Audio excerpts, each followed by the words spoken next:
అర్థం చేసుకోవాలి. నువ్వు దేవుని రాజ్యంలోనికి వెళ్ళాలి అని అనుకుంటే యేసు ప్రభువే మార్గము. పదే పదే మేము చెప్తున్నాం, మనం చేసే స్లోగన్స్ ద్వారా, మనం చేసే ప్రొటెస్ట్ ద్వారా మనకి ఏదైనా లాభం ఉందంటే మనం చేయొచ్చు. మనం చూస్తుంటాము, లోకంలో ఎన్నో ప్రొటెస్ట్ జరుగుతూ ఉంటాయి.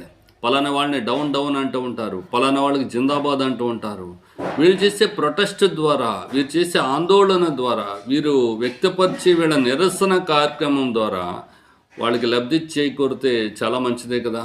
అలాగనే మనము మానవులమైనటువంటి